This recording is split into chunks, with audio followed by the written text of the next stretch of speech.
안녕하세요. 저는 이제 SNT에서 휘문고 수학 담당하고 있는 최재혁이라고 합니다. 네, 제 소개 이제 간단하게만 하고 넘어가도록 할게요. 저는 이제 SNT에서 휘문고를 전문으로 이렇게 수업을 진행하고 있고요. 그래서 이제 휘문고에서 수학이 어떻게 출제되는지 좀 설명드릴 거고요. 그다음에 저는 SNT 이제 들어올 때 강사선발대회라는 걸 했었는데 거기서 이제 지필 시험에서 1등 해서 들어왔기 때문에 실력적인 부분에서는 믿고 맡기셔도 된다 이렇게 보실 수 있을 것 같습니다. 자, 그러면은 이제 휘문고 수학은 어떤 특징을 갖고 있는지 좀 말씀드려 보도록 할게요. 예, 휘문고도 그래도 이제 그 상위권이 좀 많이 잘하고 좀 어렵다 싶은 학교이잖아요. 근데 이제 다른 좀 어렵다 싶은 학교들이랑 좀 차별점이 조금 있습니다. 다른 좀 난이도가 높은 학교들은 이게 이제 시험의 난이도를 높이는 방법이 좀 거의 비슷한데 어떤 방법으로 높이냐면 모의고사에서 출제되었던 준킬러랑 킬러 문제들을 변형해서 연계해서 좀 출제를 하는 경향이 있는데 휘문고는 좀 그렇지 않아요. 모의고사에 대한 연계율이 다른 학교에 비해서 좀 많이 떨어져요. 어떤 시험제는 모의고사 연계가 거의 없는, 아예 없는 문제도 있었고요. 좀 많았다 싶은 문제들은 거의 두 문제 정도? 그래서 모의고사 킬러가 그렇게 많이 나오지는 않습니다.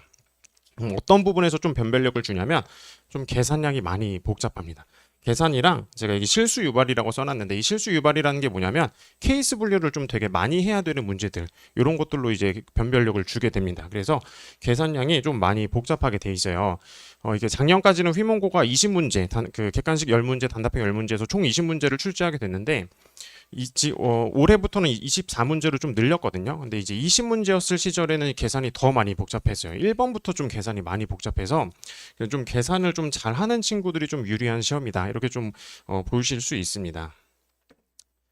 시험을 좀 보시면 휘문고는 이제 그 예전 학교 기출 문제 푸는 게 좀 많이 중요한 학교인데요. 왜 그러냐면 기본 문제도 그렇고 중킬러 문제도 그렇고 해마다 반복이 돼서 나오는 유형들이 있어요. 특히 기본 문제 같은 경우는 반복돼서 나오는 기본 문제가 좀 많기 때문에 기출 문제 분석은 좀 반드시 좀 필요한 학교라고 보여집니다. 그래서 올해 것뿐만이 아니라 작년 거, 재작년 거 모든 학교의 그 모든 기출을 다 풀어보고 좀 분석하는 게 좀 많이 중요합니다. 자, 그리고 제가 이제 20문제에서 이제 24문제로 바뀌었다라고 했는데 여기서 어떤 차이가 있는지 좀 보셔야 돼요. 물론 이제 24문제짜리 시험을 올해 딱 처음 시작한 거여서 딱 시험 한 번밖에 못 봤지만 그걸 가지고 좀 경향을 좀 예측해 봐야 될 것 같은데요.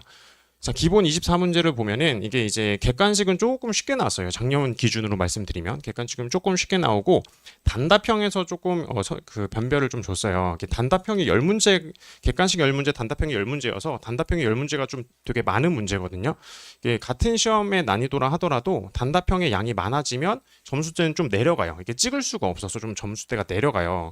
단답형 자체도 어려운데 거기서 변별되는 문제를 내고 있기 때문에 시험 자체가 좀 쉽지 않은 시험이다. 좀 이렇게 보시면 될 것 같아요. 그래서 아까도 말씀드렸다시피 기본 문제에서도 계산이 굉장히 많고요. 그다음에 준킬러, 킬러 문제에서도 계산량, 또 케이스 분류 이런 것들이 조금 많아요. 제가 이따가 어떤 식으로 좀 출제되는지를 좀 간단하게 보여드리도록 할게요. 자, 근데 그게 이게 이제 24문제로 바뀌면서 조금 달라졌는데 이게 24문제로 바꾼 이유는 학생들의 점수대를 좀 높이겠다라는 취지거든요. 그래서 기본 문제를 좀 추가하게 돼요. 그래서 여기서 말하는 기본 문제는 여기서는 기본 문제에서도 계산이 많았는데 얘는 정말 기본 문제, 계산이 좀 간단한 이런 계산 문제들이 기본 문제들이 좀 추가돼서 평이한 문제들이 객관식에서 좀 추가되게 되고요. 이 24문제가 그리고 어떻게 구성이 되냐면 객관식이 14문제, 그다음에 단답형이 10문제 이렇게 구성이 되어 있기 때문에 객관식이 좀 더 많죠. 그래서 객관식에서도 킬러 문제가 조금 증가하는 추세다. 이렇게 보여집니다. 그래서 객관식에서 기본 문제, 킬러 문제가 좀 더 늘어난 시험이다. 이렇게 보시면 될 것 같습니다. 그래서 기본 문제가 좀 확실하게 쉬워지고 그다음에 이제 단답형에서 제가 이제 변별되는 문제들을 출제하고 있다라고 했는데 여기도 마찬가지로 단답형에서 변별되는 문제를 출제하고는 있긴 한데 얘보다는 좀 계산이 좀 그래도 간단한 얘보다는 그래도 케이스 분류가 조금 적은 문제로 일단 이번에는 냈어요. 근데 그래도 여전히 다른 학교에 비해서는 계산이 조금 복잡하긴 합니다. 뭐 예를 들어서 여기서 케이스 분류를 4개를 했다면 여긴 2개만 해도 답이 나오는 이 정도 느낌으로 출제를 좀 난이도를 조정해서 일단 냈어요. 근데 이제 한 번밖에 시행하지 않았기 때문에 이제 기말고사랑 2학기랑 또 어떻게 이제 출제될지를 한번 쭉 봐야 될 것 같긴 합니다. 자, 한번 보여드리도록 할게요. 이게 반복되는 기본 문제라고 했는데 이게 이제 2019년부터 시작해가지고 20년 해서 뭐 작년까지도 똑같은 문제가 계속 똑같은 유형의 문제가 계속해서 반복되고 있어요. 그러니까 이런 것들은 문제는 조금씩 다르지만 풀이가 다 똑같기 때문에 풀어봤냐 아니냐로 속도의 차이가 나요. 그러니까 단순히 풀 수 있다 없다로 이게 접근하면 안 되고 얼만큼 빨리 푸냐로 접근해야 되는데 이 많이 풀어봤어야 이게 빨리 풀고 넘어갈 수 있는 거거든요. 그래서 휘문고는 기출문제 분석이 되게 중요합니다. 이게 특히 기본 문제에서 이런 거 반복되는 형태가 많이 있기 때문에 기본 문제에 대한 기출 분석 이게 되게 중요하고요.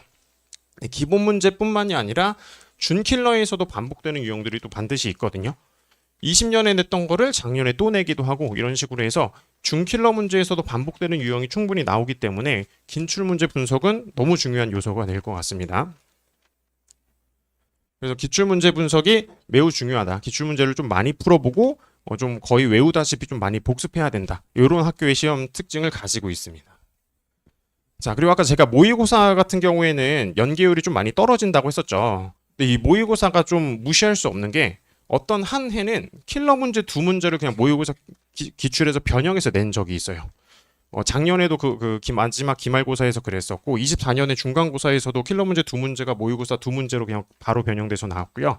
계산량도 막 그렇게 많이 복잡하지 않게 원래 기출 문제 계산량 그대로 가지고 와서 변형을 했어요. 그래서 모의고사 연계율이 떨어지긴 하지만 모의고사를 무시할 수는 없을 것 같아요. 그래서 저 같은 경우는 이 모의고사 같은 경우는 학기 시작하기 전에 좀 많이 완벽하게 좀 많이 복습을 시키는 편이에요. 한 학기 시작하기 전에 그래도 3번, 4번은 좀 보고 나서 시작을 해야 학기 시작하고 나서 이제 좀 익숙해질 수 있기 때문에 좀 많이 저는 반복을 시키는 편이거든요. 그래서 모의고사도 연계율이 떨어지지만 절대 무시하면 안 된다. 반드시 연습하고 가야 된다. 이렇게 보시면 될 것 같아요. 자, 이것도 다 모의고사 변형 문제들입니다. 이게 문제를 딱 봤을 때는 같은 문제인가 싶겠지만 풀어본 친구들은 알아요. 이 문제랑 이 문제가 거의 비슷한 문제구나. 풀어본 친구들은 이게 딱 보이거든요. 이것도 마찬가지예요. 딱 보자마자 본 친구들은 이 문제가 바로 떠올랐을 거예요. 풀어본 친구들은 알기 때문에 이 문제 복습도 하고 변형 문제도 풀고 그런 친구들이 결국 시험에서 이거 빨리 풀어서 맞출 수 있는 거거든요. 그래서 모의고사도 잘 안 나오지만 결국은 중요는 하다. 이렇게 볼 수 있습니다. 그래서 모의고사는 연계율은 적지만 준킬러 문제, 킬러 문제에서 좀 외울 정도로 반복이 되어야 시간 안에 좀 풀 수 있다. 이렇게 볼 수 있을 것 같습니다. 자, 그리고 제가 아까 이제 휘문고는 계산이 복잡하다라고 했었죠. 어떤 식으로 좀 출제되는지, 어떻게 대비해야 되는지 그걸 좀 말씀드릴게요. 요게 이제 23년도 고2 이제 시험 맨 1번 문제인데요. 1번 문제 잘 보시면 한 줄짜리 너무 간단해 보이죠? 이 화면은 뭐냐면 제가 이거를 손풀이로 영상 찍어놨던 거를 캡처해 놓은 거예요. 근데 분명히 지금 이게 1번 문제인데 계산을 쭉 보시면 66의 제곱 16 곱하기 255 이런 계산이 나와요. 이런 게 어려운 거예요. 휘문고는. 이런 계산이 복잡해요. 이 문제의 접근 자체는 쉬워요. 이게 되게 기본 문제거든요. 막상 계산해 보니까 이런 계산을 해야 돼요.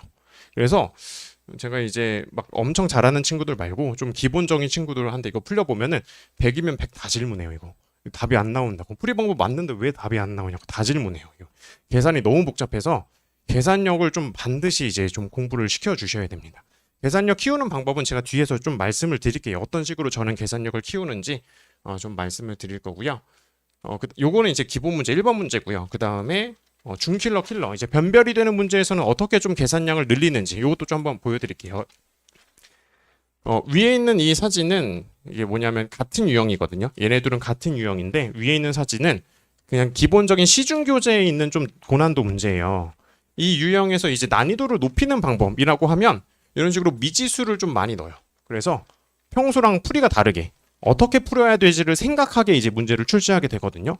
근데 이 같은 유형에서 휘문고는 어떻게 출제했는지 보면 그냥 숫자만 복잡하게 해요. 88, 420, 180 이런 식으로 풀이는 알겠는데 계산하라 엄두가 안 나네.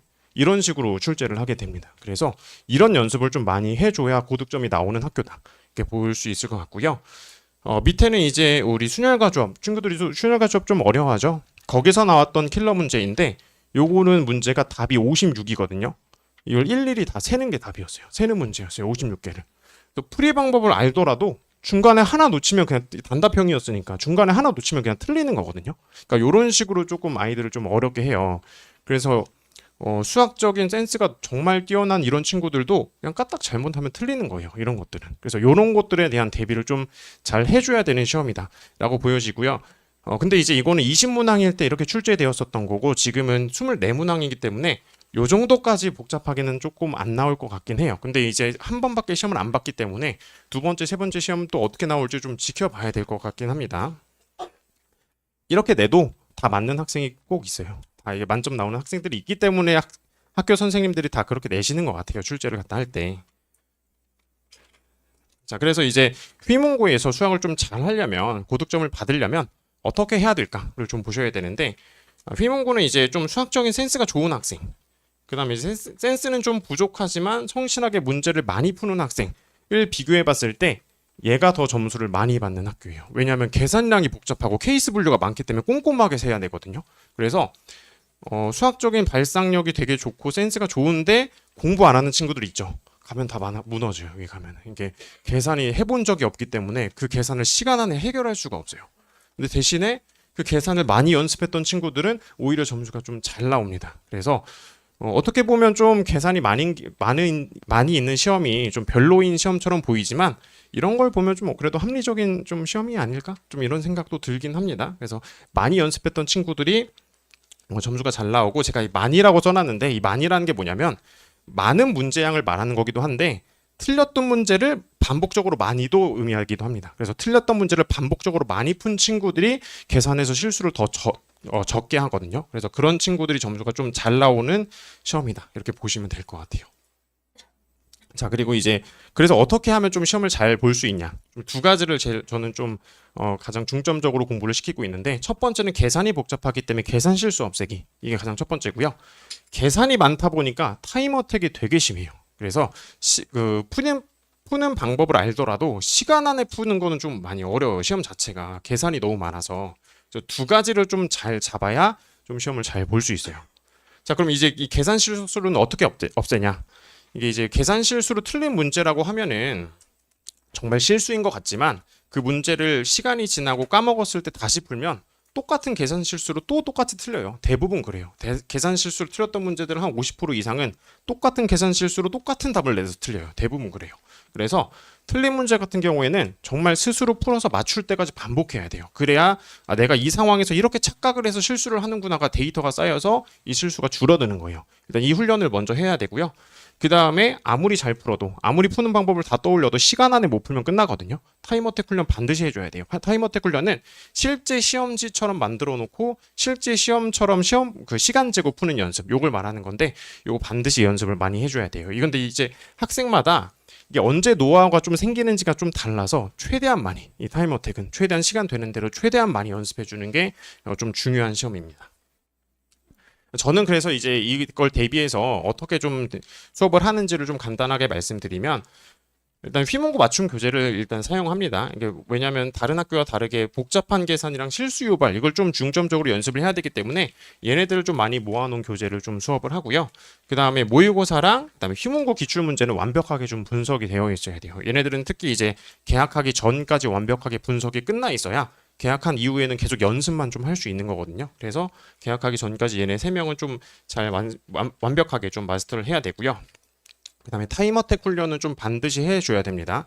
제가 시뮬러 모의고사라고 했는데 요거는 이제 휘문고 실제 시험이랑 난이도 똑같이 만들어서 되게 유사도 높게 계산량 많이 넣고 그다음에 케이스 분류 많이 넣고 해가지고 만든 시험지고요. 그래서 휘문고랑 유사도랑 난이도가 매우 높은 문제고 전부 다 이제 자체 제작 문제이기 때문에 푸는데 매우 도움이 되는 시험지다. 이렇게 보시면 될 것 같습니다.